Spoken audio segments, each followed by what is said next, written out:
अगर आपने अभी तक हमारा चैनल सब्सक्राइब नहीं किया तो अभी सब्सक्राइब करें और बेल आइकॉन को क्लिक करके हमारी लेटेस्ट वीडियोस के बारे में अपडेट। अस्सलाम वालेकुम, हमारे चैनल में खुश आमदीद।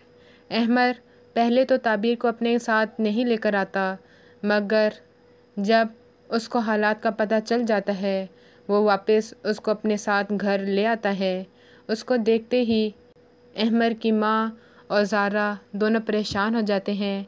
ज़ारा रुबाबा बेगम से कहती है, मुझे तो पहले ही शक था कि अहमर ने ताबीर को तलाक नहीं दी और अब मेरा शक यकीन में बदल गया है। अहमर की माँ भी बहुत परेशान होती है कि ये कैसे हो गया। जितनी नफ़रत अहमर के दिल में मैंने डाली है उसको तो उसकी शक्ल तक नहीं देखनी चाहिए।